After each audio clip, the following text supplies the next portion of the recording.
AI is changing everything, but it's only as good as the signals behind it. Branch connects customer interactions across paid, organic, offline, email, web, and app touchpoints, and turns them into the trusted context you need, with links and attribution that capture the full user journey. Learn more at branch.io. And while you're there, check out Branch's AI Search and Discovery Report, covering insights from more than 300 enterprise marketing, growth, and digital leaders to understand how the industry is responding to the rise of AI search. That's branch.io. The problem is that the distinction needs to be drawn between the competence of the economists and the correctness of their analysis.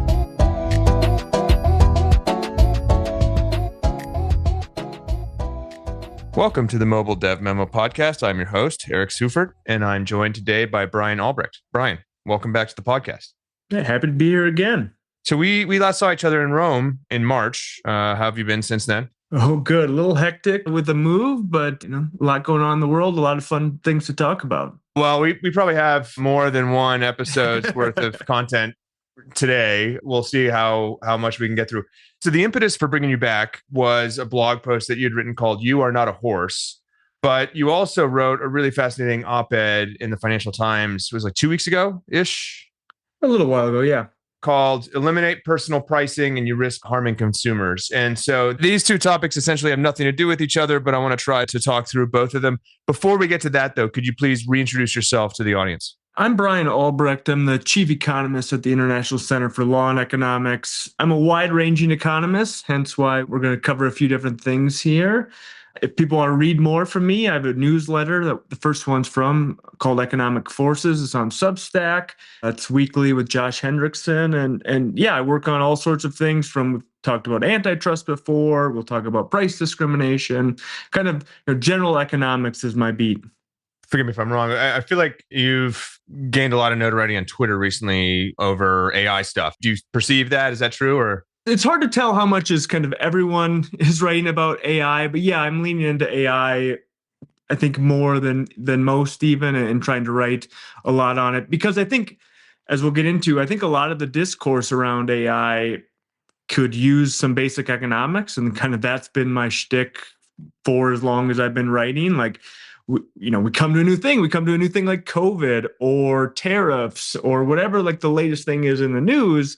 And kind of what I always do is try to ground our discussions, ground arguments in more or less basic economics. And I think that that's been missing in a lot of the AI discourse that is either, tech heavy and really focused on the technical details, or just kind of trying to be grounded in economics, but trying to kind of be too clever by half and not starting kind of where I think most economists would start with things like supply and demand. Yeah, and that's one thing I really appreciate about your writing, because I follow a lot of economists on Twitter, and they sort of immediately jump into just a very technical analysis of things at times, and I think it's just it is helpful to just kind of start from first principles, because my sense is like the more complex and convoluted the argument, and the more, call it, technically sophisticated, usually like the less sort of like substance there is to it. It just seems like an easy way of like hand waving away an opponent by just saying, oh, well, you didn't study as much economics as me. See, I know this. Yeah, there is definitely that as a debate strategy. And there's also, even within economics, technical economics, there are people who want to just kind of throw the kitchen sink at a problem and just try to think about all these bells and whistles together. This is an old thing within economics. And the way to think about it is like, does your model have a million moving parts, or does it narrow down to one or two moving parts? And I think both of those serve different purposes. I think in the public discourse, which is the thing that I've kind of cut my teeth doing. I do research as well, but you and I know each other from public writing stuff. I assume you're not reading my articles that are behind paywalls at academic journals. I think that there is a real benefit to, again, at least starting these conversations, and at least grounding them in the basics, especially for something like AI, where there's going to be so much, we can kind of take it for granted that a lot of things are going to change. It's not enough to just say, oh, the world's going to change, therefore, I can spin kind of any theory I want, or I can, I can kind of combine all these things and say the world is going to look completely different or it's going to look the same. No, let's try to do something in between where we kind of allow one thing to change. Like we're going to assume that, for a simple example, like typesetting is going to go to 0. So everything you do with typesetting, let's just imagine that goes to 0. There takes no time. You think something, it gets typeset. Okay, that's at least an exercise we can talk through, that it's not capturing everything with AI. It's not going to be, it's not actually going to even happen. Even typesetting is still going to have a cost to it, but you can at least kind of you can start building up analysis of the problem in something, concrete and kind of micro in that sense. Yeah, and to be fair, I was talking about like your public writing, like on X and on your blog, not technical academic writing. But okay, let's start there. So you wrote a blog post, "You Are Not a Horse," which responds to the familiar argument that tractors replaced horses and AI can replace human labor, and therefore humans will eventually suffer the same economic fate as horses. So, and I'm not trying to straw man. That is, I think, an argument that everyone's heard. I don't think I'm straw manning that, but just calling that out. I'm not trying to if I am. You argue that this analogy skips several important steps between automation and eliminating human labor demand across the economy. So just walk me through the argument and walk us through those steps that get skipped and why that argument kind of fails. Yeah, well, let's first start at kind of the way that you would make the argument, or that like you would get to that conclusion very clearly. Like if an AI could do everything that I could do, including interacting the world, so you got robotics and all that stuff, it can it can have the dashing good looks on the video podcast, it can do all the stuff, then sure, it could do everything I could do. It could, write my newsletters. There's nothing to it. I don't think anyone thinks that we're remotely close to that in general. And that's what economists would call perfect substitutes. If it was true that the AI and the robots were like exactly like me, then fine. The question is, in the world where we're a little bit different, in the same way that the car and the horse are a little bit different, right? The car can't do everything the horse can do. I still live by horses out in the suburbs of the Twin Cities. The car isn't going on the rough terrain that the horses go along, and the people like to ride them for fun. So the car doesn't do everything. So in the world where they're a little bit different, kind of, what are the ways of thinking about how the horse and the car are different, or the humans and the AIs are different? And then where can they replace? Where can they not? And one thing I think that's important is that I stress at the end of the piece, not just like thinking like at a particular job are humans and AIs similar, but let's take a step back and let's think about the economy as a whole. One thing that's really interesting about humans is just the huge diversity on the supply side, how much they can do. We can do all sorts of things. And on the demand side, we like all sorts of things. And those forces are a little bit different than if we're just looking about, ATM tellers as quote unquote, all workers. And that's not the same thing, right? Thinking about what happens to ATM tellers or what happens to telephone operators is not the same thing as workers overall. And so what I'm trying to do in that piece is kind of, okay, build out from, there's one very narrow thing. Let's stick with the typesetting example. There's typesetting. That's something that I do in my job. That's something that a lot of us do, just type, words out. Okay. Then what happens when that can be replaced, or one aspect of that? Well, there's verification. There's, and just building up step by step of what happens in this logic. And again, I think the thing that I kind of grounded that essay in, and maybe this is jumping a little bit to the conclusion, but it's the one thing we need to think about that makes humans different is, think of it from the consumer side. I need someone to do my taxes. Okay, I decide that now the AI can do that for cheaper. If that was the end of the story, okay, what I've spent less money because now the AI can do it cheaper. What happens with that extra money that I've saved as a consumer? Well, and this is, different, or this really matters when you start thinking about all jobs. I can spend that money on something else. And now that happens when I'm thinking about, the telephone operator. Okay, now I've spent less on telephone calls. I can spend that money on something else. But when you add this up across all sorts of jobs and tasks and everything, the extreme situation, which is like the horses, humans are going to have like basically no role in the economy. You need that every dollar that you spend. Okay, I've saved a dollar because I don't have to do my taxes anymore.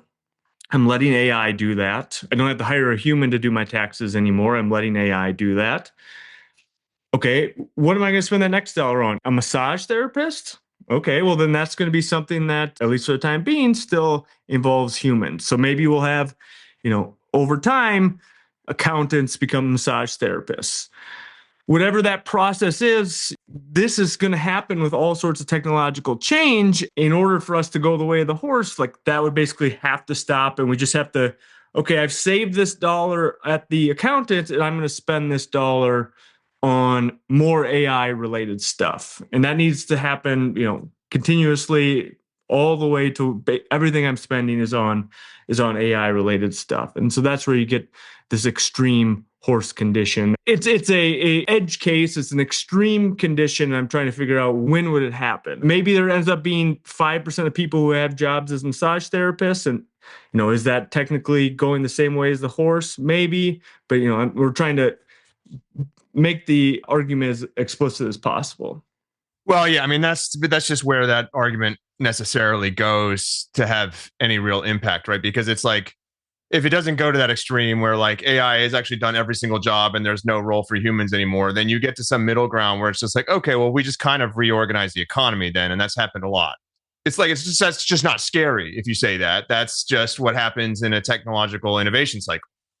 And that is I think the fundamental tension between how the people are worried about, jobs going away and the way, I'd say, most economists think about it. So if you look at history, again, I'll go back to the ATM or the telephone operators. There are examples where particular jobs went away for sure. I mean, farming is probably a good analogy. It used to be a huge part of the economy. Now, in terms of workers, now it's a very small part of the economy in terms of workers. Okay, everyone, and through the post, people talked about this in the 30s. I think I cite Wesley Leontief in the 80s worried about this, thinking that, we won't be able to compete with mechanized machines and we'll go the way of the horse. But all the times this has happened in the past, people have found new things to spend that savings on. So now I don't need to hire a telephone operator or I need to pay less for a telephone operator. I can buy more stuff. I can buy more healthcare, has it been a huge thing in the modern world. I can buy more services overall. I run. That's one of my hobbies. I spend extra money on a run coach or something like that. All these things, as we get richer, we find new things to spend money on. And so this dichotomy between, at the micro level, these jobs are going away, but at the macro level, jobs aren't going away. How do you square them? Well, it has to be the case that when I saved a dollar at the telephone operator, I'm able to spend that on a new job, that increases demand for this worker, this other occupation, run coaches. Therefore, now more people become run coaches and people still have the same amount of jobs. And that's this fundamental tension that economists, economic historians who look at it, it's like, no, overall, over centuries, labor share is basically the same, meaning like how much income goes to workers. There's a few things along the way that are interesting. The rise of women entering the labor force changes some of the calculations. There's some demographics things, but for all intents and purposes for this conversation and the timeframes that we're talking about with AI, if the labor share fluctuated between 65 and 70% for 200 years, maybe it'll go from 65 to 63 in the next 10 years, but that's not catastrophic. That's not the type of thing that people are, the AI is taking our jobs. That's not what they're pointing to.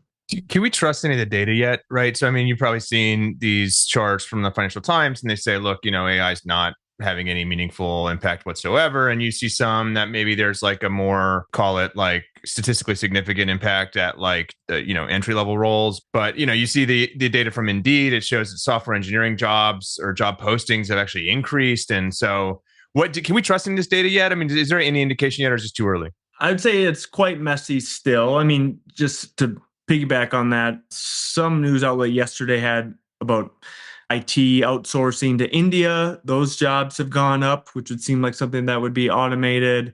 A paper by several economists got updated today. The title is like Canaries in the Coal Mine. It's the one where this idea that entry-level jobs, and particularly in entry-level jobs that are more exposed to AI, are affected. That seems to be holding up. But, I think it's going to be a while before we know what happened to the current jobs. It's such a mess.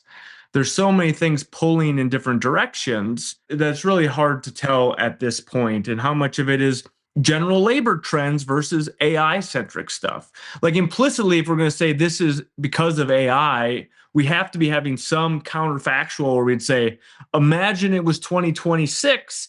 Everything else was the same except for Sam Altman became an artist or something, and AI was not really a thing yet in the way that we use AI now and as chatbot sort of things. Then we would have more 26-year-old software engineers. Maybe. That's tough to tell. We also have, general economic turmoil is always an issue. We have policies that are changing. We have just general change in the labor market, and it'll be a while to tell how much will we attribute to each of those things. For an analogy, there was a lot of discussion of productivity boom in the 90s. This was related to IT. Some of it showed up in IT producers. Your Microsofts of the world were getting very productive. Later, it showed up on heavy users of IT. The accounting firms got much more productive when they could, use computers more straightforward. That debate, let's debate about productivity from, let's say, 95 to 99 was still pretty active a decade later, like until the financial crisis kind of stole its thunder and economists started writing about the financial crisis. There's a lot of papers in 2006, 2007 disputing exactly how much of the productivity came from what. And I would expect the same thing with AI, that in 5 years we'll have more of a sense of what happened in 2026, but it still won't be this crystal clear thing. Well, even the financial crisis, I mean, I would say the jury's still out on a lot of aspects of that. Like I took a class last semester from an economist, Karen Dinan. She was at the Treasury and the Fed, and it was on history of financial crises. And the whole first half of the semester was on the GFC. And, all the easy answers kind of fall apart when under like any scrutiny. Like there's not broad consensus on exactly what caused it, on like exactly what the root causes were. You can trace a lot of it going back to like programs in the 50s and 60s. It's not just, you can't just point to, reckless behavior alone as the catalyst. Look, if in 10 years, the labor share is 40% instead of 70% or 65%, then we say, okay, I'm assuming in 10 years there wasn't some major war. Okay, right. Yeah, we can tell that.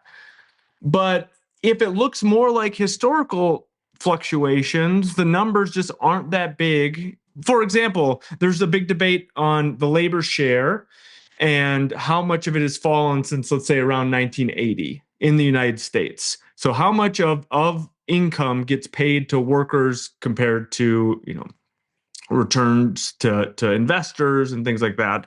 How much there's technical details, but it's maybe dropped a few percentage, but there's a big debate on, is that purely statistical issues? Is that purely changes in the tax code and how we account for different capital depreciation? Is that about a change to IT and intellectual property? In a world with more intellectual property, and returns are going to intellectual property, it's kind of hard to disentangle exactly how much of that is labor or something else. These are like active debates that are happening in economics that aren't settled over a 40-year period, because we're really debating, okay, did it go down 3%, 4% versus not down at all? If it turns out that it plummets, then okay, sure, we have a clear answer. There would be a natural tendency to slow things down if it did feel like we were headed into that extreme case, even by the labs themselves, right? It's like I did this series called The Prosperous Society, and I was responding to the Citrini doomer post that he wrote whenever that was, in April or whatever. Yeah, the spring sometime.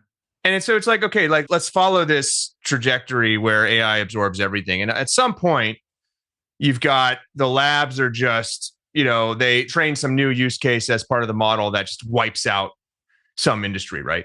So, web development, let's say, like, okay, I don't think it's like controversial to say that, like, yeah, there's probably way fewer web development companies starting now, right? Because you could use Lovable or something, you could use Claude Code and you start, but let's say like they do that with everything. Like everything is just getting absorbed into these models. And so like these models are aggregating these massive valuations, just like eliminating every single industry like that they encounter. At some point, they'd probably have to say, wait a second, if we keep down this path, there's no customers for us. We need people to be buying our stuff at the end of the day.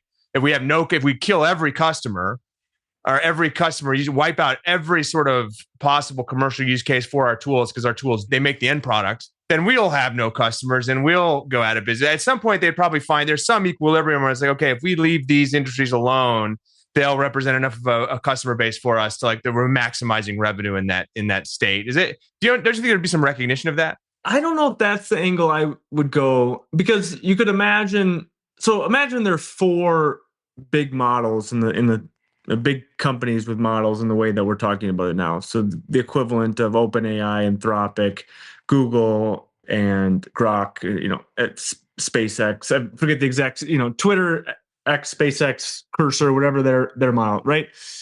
It could be the case. You might have a little bit of a commons problem where, the overall consumers are kind of spread across all 4 labs, and therefore, if I drive one company out of the business, that doesn't really affect me, how much they purchase from me, because they're actually purchasing from the other guys and that sort of thing. It could be an issue. I mean, there is the usual problem that sometimes it's just nice to have consumers versus bringing that all in-house. I mean, it looks a little bit different than previous discussions of vertical integration, but I don't think we need to throw out, what we've learned about the downsides and the trade-offs with vertical integration. I mean, there's lots of things gained by vertically integrating, but we don't have one big vertically integrated firm in the US. We have lots of competition because there's the other force that as things get big. I mean, this is getting in the technical weeds and definitely not something that's in my expertise,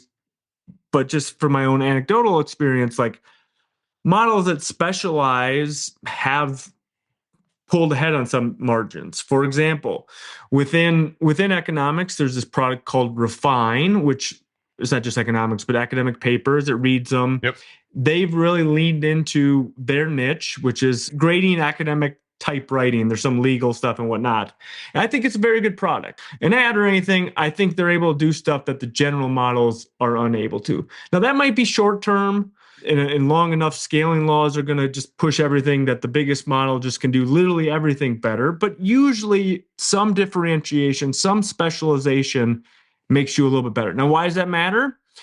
So instead of just rolling in this customer that you have into your model and this general huge model that you're training, maybe the more efficient thing that'll happen is, that customer has some sort of spin-off model. Maybe it's grounded in your mega model, and then it's got harnesses on it or whatnot. But like there at some point are trade-offs, and that pushes against your incentive to just become one big giant integrated firm that runs all your consumers out of business and just does that for them. And then I think, why, I mean, I sort of intuitively know why psychologically, but like, it sounds, I feel like the discourse weights pretty heavily on the side of the negative possible outcomes. And there's not nearly as much emphasis placed on like the potential positive outcomes, which I mean, maybe it's because it's obvious because most people use these tools and they probably are, a lot of people are more productive as a result of them. And those are obvious what benefits they bring. But like, imagine, so, we're not heading towards that extreme. There's some sort of natural braking system that keeps us from getting there. And we end up somewhere in the middle. what does that scenario look like? What if we get lower labor share, but there's shorter working hours and there's greater wage dispersion?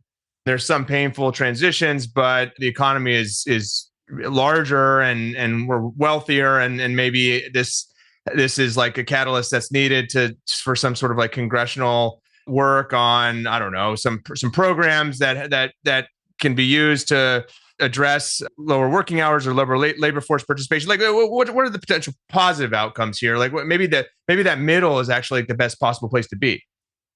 Yeah, people have written scary stories about the middle. Daron Acemoglu has a paper that shows like, oh, you get a little productivity boost, but not enough to like grow the pie so extremely that you can do everything. And there's kind of weird middle grounds that could happen.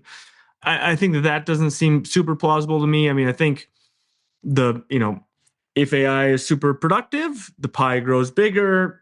That's great. If it's somewhat productive, the pie still grows bigger. That's going to be good overall. I don't think there's kind of this. I think there's this monotonicity that the better the AIs are in the types of things we're talking about in terms of like doing jobs. There's a whole separate conversation about destroying the world that other people need to think about. But I mean, I think you're able to do more, able to free up time to do other stuff in the same way that lots of other technological progress has done that. The dishwasher and the laundry machine freed up us to do a lot of other stuff. And what does that overall look like? Well, it looks like lower working hours. I mean, across the world, let's not just think about the US. I mean, working hours overall go down as you get richer. That's very well established. Some of it shows up as easier jobs. My dad was a farmer. I sit and talk on podcasts with hosts. Like, is that sure? Even if we put in the same amount of quote unquote hours under the time use surveys, like he worked a lot more than I do. Like that's just not comparable. And so people take those earnings, those, productivity improvements in lots of different ways. About 100 years ago, Keynes wrote an essay on the economic future of our grandchildren. And he thought that, you'd take all these gains and just fewer working hours, that Keynes's grandchildren would work 2 days a week. And that's not really what we've done. We still kind of have a schedule, but not completely. I mean, I don't want to go again too much from my experience, but people spend more time on their phones during the workday than you ever would have in the past. So there's a lot of different ways that you can take that. Now, there's a second part to your question, which is about the policy response. And I think this is one of them that I don't quite know where I come down on how to think about it, because overall, I think if we take the last 100 years, let's say, of the United States, a lot of technological improvement has generated also riches that then are used to things like expand out social welfare, implement programs like Social Security and Medicare, Medicaid. And these are big policy programs that you can do when you're rich. And does that mean like every time there's a crisis, the government is great at responding and optimally like redistributing the gains from something? No, but there is some policy response. And overall, if you don't destroy the system, I'm optimistic that people will find ways to make it work. Well, yeah, I mean, I kind of reluctantly included that at the end. First of all, it takes us in a different direction, but also you could have a policy response that makes things much worse. I mean, oh, definitely. I think one of the places we were talking about the GFC, one of the places that there is more consensus is that the initial response was way too weak. It was way too tepid to actually address the actual risk. And so that would be one thing, which the analog here would be that, a bunch of people are driven out of jobs in the short run, at least. And you have like no, the unemployment insurance doesn't kick in enough. And so there's that.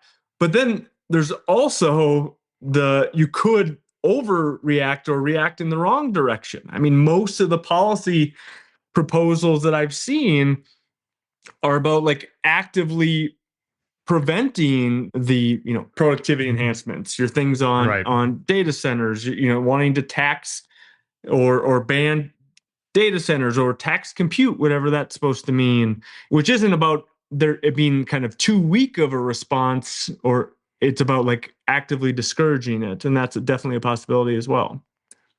Well, yeah, I mean, I would just categorically oppose anything like that. I mean, and especially anything that's more extreme than that, like a total cessation of development on AI. I mean, you hear this stuff from like, the kind of the more fringe camps. But yeah, I mean, like that would seem to attempt something impossible, which is to globally stop technological progress on something that is essentially ubiquitous now. I mean, yeah, maybe you could do that in the US, maybe.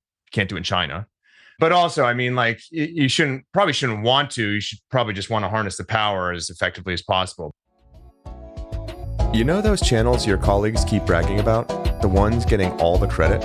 Yeah, they might be doing squat. Attribution makes every channel look like a hero, even when it's a zero. Incremental tells you who's actually doing the work. It's like a lie detector for your marketing budget. Start using Incremental today. Get your demo at incremental.com. That's INCRMNTAL.com. Mention that you came through the Mobile Dev Memo podcast for a special 15% discount for the first 6 months. All right, I do want to move on to personalized pricing. So we're gonna switch gears pretty radically here. So you had an op-ed in the Financial Times recently, and I read the Financial Times every day, so it was a real treat to see your name there, and especially on a topic that's near and dear to my heart. So the title is "Eliminate Personal Pricing and You Risk Harming Consumers." And so it responds to a wave of state legislation intended to prohibit companies from using consumer data to set different prices for different people. The intuitive appeal is that everyone should pay the same price, but you argue that this can eliminate discounts and leave many consumers worse off. Can you walk us through your basic argument in the op-ed? So the starting point is, why do you want to offer different prices? When there are lots of markets where you don't see this. I said my dad was a farmer. When he'd go and sell his corn at the local co-op, he got the same price as everyone else. That's kind of the going rate of, whatever corn and whatever time of the year type of thing.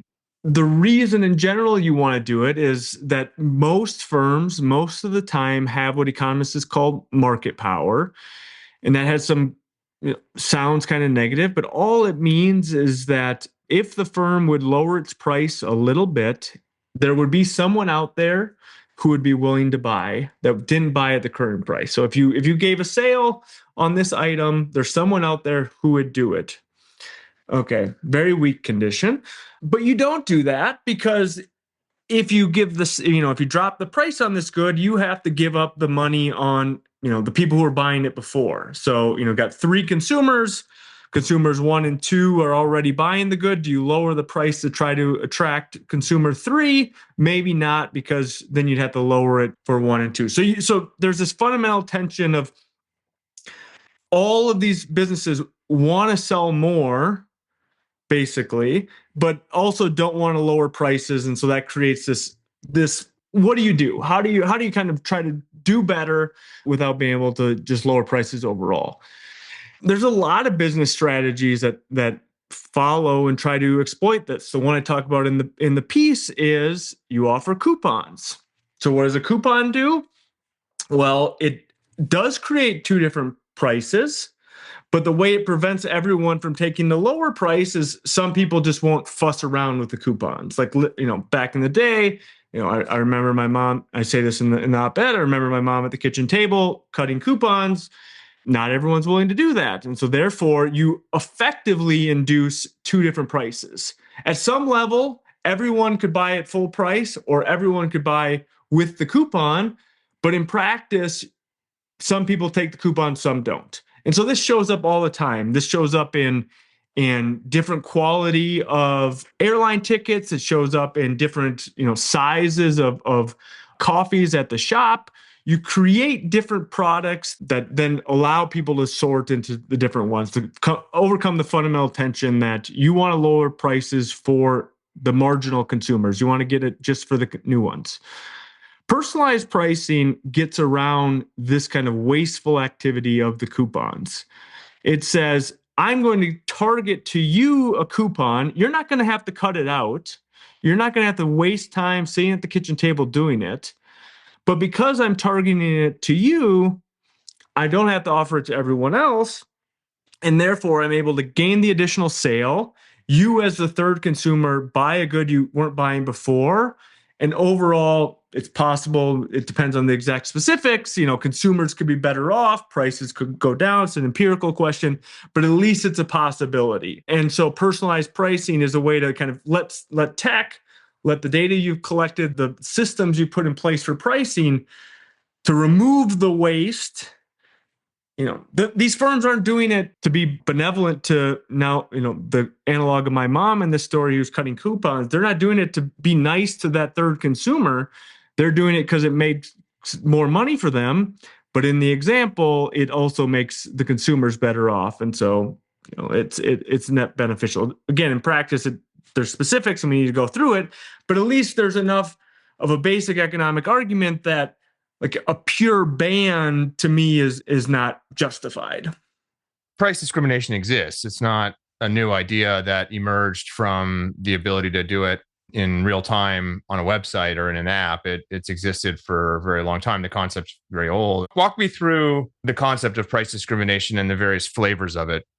Yeah, so I kind of went through it implicitly, but there's a few different ways to do it. Economists sometimes talk about first, second, and third degree price discrimination. I think that's a little bit confusing. I would call it like group-based discounts. I give this group a discount. I give students a discount. I give seniors a discount. It's not their data per se that it's grounded in. There's something else going on. It's offered to all seniors, so it's a little bit different. That comes with a cost. It comes with, you need to verify these things, but it's another one. There's another self-selection system. This sometimes called second degree price discrimination, but not always. That's my example of the airline tickets. Everyone, let's put aside issues of capacity and the airline, and the flight selling out. But at the beginning, everyone could buy first class or buy, the one that they have to pay additional to have a carry-on, the basic, sub-basic price, whatever that is.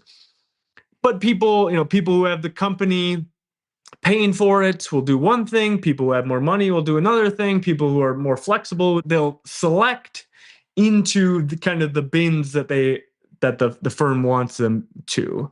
And then there's what we'll call individualized, which is the newer one, which is, I have data particularly on you, and that allows me to set it just, I'm going to send you a coupon. Now, in practice, the difference between you and you as a senior isn't particularly clear.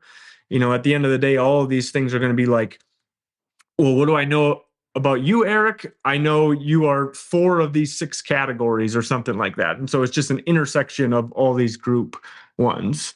But that's more of an individualized price. So there are a few different ways to do it. They all are trying to handle the same fundamental tension. Right. And one of the issues here, do you use Blue Sky? I have at various points. I can't say I'm up to date on the latest Blue Sky discourse.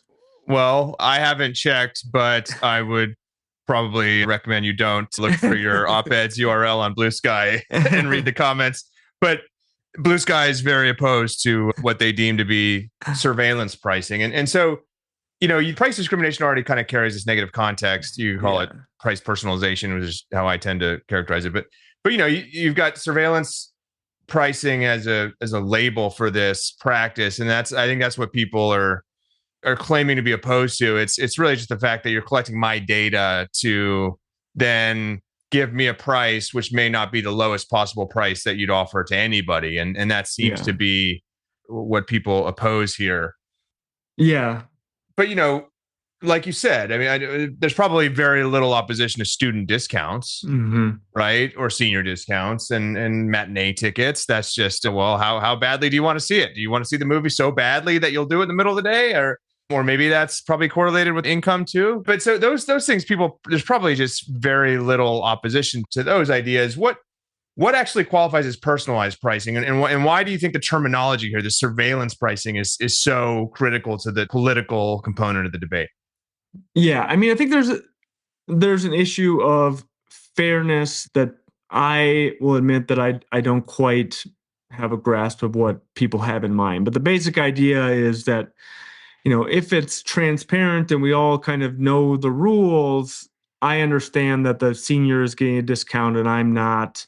And when I become a senior, I'll be able to get those discounts. Or, the military people are getting a discount. I'm not. Fine. I'm not in the military.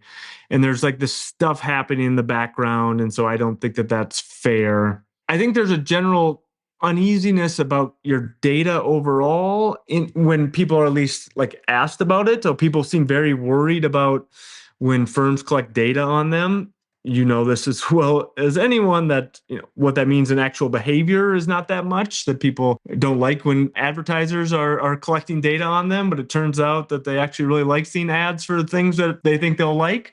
So there's a little bit of that sort of broader data issues.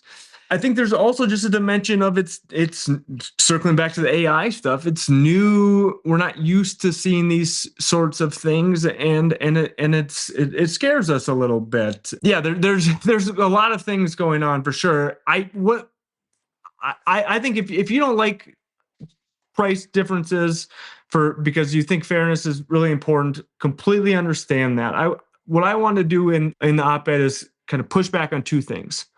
One is to let's at least acknowledge that if we can't do this sorts of price discrimination, whether it's personalized prices that the algorithms do, or whether it's sorting into people who take the early show or people go to the night show, that the alternative isn't that we all get the lowest price. Like, that's just not this case. It's not that if we ban, and no one believes this, if we banned coupons, no one believes that everyone would get the coupon price. That there's some trade-off here, and let's at least talk about that and acknowledge that. And that seems obvious, but when you see a lot of discourse on that, it's not obvious. For example, Consumer Reports and Groundwork Collective published a study on Instacart, and Instacart changing prices. This wasn't personalized prices at all. They had no evidence of that, even though personalized prices went off. It was basically randomized prices, A/B testing on prices. They reported this as if this practice of A/B pricing, like the alternative is not doing the A/B pricing and everyone gets the lowest price that anyone saw. And that's what they said. This policy of A/B price testing is costing consumers, I forget their ridiculous made up number, but their implicit counterfactual is that everyone would get the lowest price. So I want to say, let's not do that. Let's be serious that there are real trade-offs here, and that sure, if you care about price differences, let's admit that the price overall is going to be in the middle. The second thing that I wanted to push back on is that this shouldn't be an argument by definition. Just calling this surveillance pricing and trying to scare people with that, I don't think we want to go that way. I think we need to think about the core economic trade-offs. And what I'm pushing for is that these core economic trade-offs are there in the coupon case. That doesn't come with a scary term. And if the economics is the same, the terminology shouldn't change whether we ban it or not. We should think about what's going to happen to things like prices and quantities and all the things that economists stress all the time. And so just because all of a sudden Lena Khan came around and the FTC used the word surveillance pricing, like, let's not fall into that. Let's think through this more clearly. Well, I don't remember if she was also the originator of surveillance advertising, but it's very redolent of that argument. It's like, oh, look at, they're collecting all this data. Okay. But do you think, you think prices are set just at random? I mean, they're always set based on data. It may not have been data that's collected via an API or a cookie or something, or whatever, but they're always set with data. And that's what A/B price testing is, just creating a price curve, a demand curve. A system to learn about that, which the old way could have been just ask the random guy on the counter and, well, it seems like when we set it at $30, we're not very busy, and so we should drop it down to 20. Yeah, not to mention, when you optimize prices, firm does better. Maybe they hire more people. Maybe they invest more money in innovation. Maybe they make better products. I mean, you can't just assume that you're better off and the firm is no worse off if the price is the lowest possible price, right? And they sell out, and some people can't get it, and because it sells out. I mean, were you the one that because this argument came up in the World Cup? Remember that? Or was it the World Cup, or was it Taylor Swift tickets or something? And Mamdani was saying, well, people should be able to afford to go see the World Cup in their city. And well, it's like, no, some people are willing to pay a lot of money for these tickets. Like if you said, okay, we're capping the price, then the people that are going to get the tickets are the ones that can afford to stay up till midnight or whatever. So when the tickets go on sale, and they have, they have no obligations the next morning, so they can wake up at 9, and so you're just going to like massively skew who has access in a different way. You're not going to make it totally accessible. You're just going to skew who gets the access and who doesn't. Yeah, it's just a different way of competing for the good. That at the end of the day, you have a scarce resource. Let's stick with the World Cup tickets. If the price were $0 or $10, some trivial amount, the amount of people who want to buy the ticket are going to be greater than the number of tickets available. You have to have some way of squaring that circle. You have to have some way of rationing that. One way is to set prices so that it does most of the work. One is you could do an auction, and then you'd actually have, doing kind of all the work in some sense. Most firms don't do that, but you let the price do kind of a lot of it, or you set it low and rely on other mechanisms. Now, it's not just policy. I mean, there's a lot more going on here because, famously, tickets for big stars, you also said Taylor Swift, right? Taylor Swift does not choose to take all of the possible profit on ticket sales and sets the price such that people do have to log on at a particular time to get it, and so part of it, Taylor Swift isn't saying the ticket's at $10. She's also not saying it at whatever the resale market would set it at. So firms do this themselves. It's not just price controls coming in, but you need some way to allocate these goods, and what economists will point to in general is that there are different types of systems.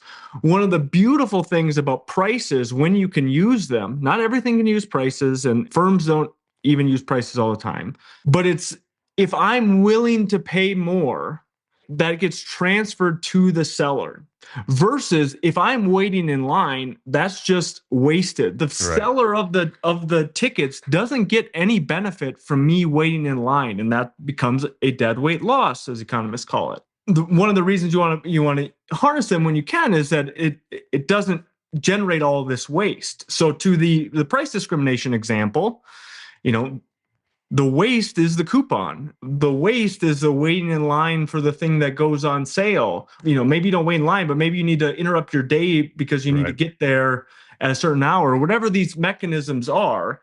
But the actual, the grocery store isn't benefiting from the time I'm spent, cutting out coupons. And so that's wasteful, and we should recognize that as wasteful. And again, maybe in the sake of fairness, we're willing to deal with some of that waste in the same way that, in the sake of some fairness, Taylor Swift decides that she's going to give the kids that can stay up all night but don't have so much money that they have a shot at getting a ticket. Fine, but let's recognize those trade-offs.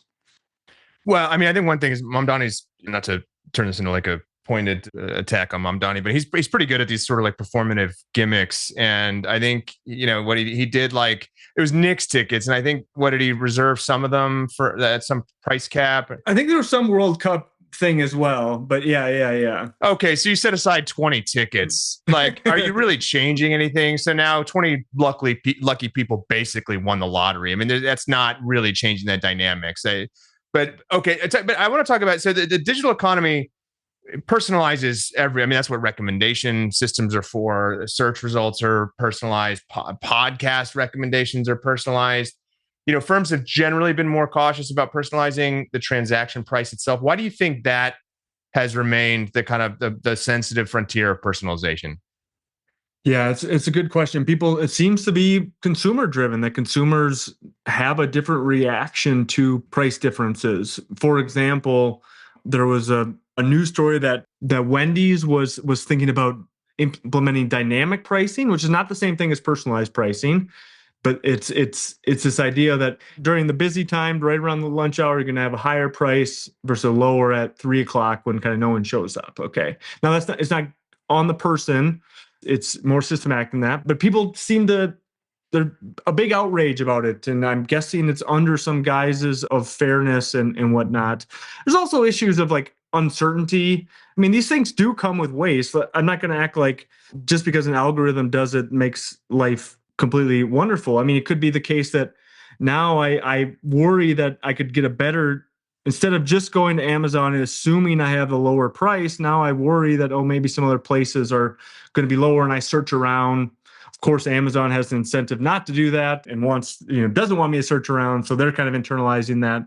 But there is just a general, I think it's really is coming from the consumer side that people just they have some sense of fairness, and that changes over time. I mean, the amount that people are comfortable with today versus maybe what they would have been comfortable with a while ago, it'd be different. But yeah, I think it's the firms, the sellers responding to what consumers are going to get upset about. In the same way that Instacart stopped their A/B testing because of this big outroar about it, not because they were actually doing the things that people thought, but they're worried that consumers would think that they were doing these things. And so that's the discipline. Brian, this was great. How can people engage with you online? Where can they find you? They can yell at me at Blue Sky and I won't see them there. Or you can follow me on Twitter at Brian C. Albrecht. As I mentioned before, Economic Forces is the newsletter on Substack. Subscribe to that. And those are the main things. Yeah. Yeah, I will link to both of these articles in the show notes, and I will also link to your X account. Brian, thank you so much for joining me today and sharing your wisdom. Thanks so much.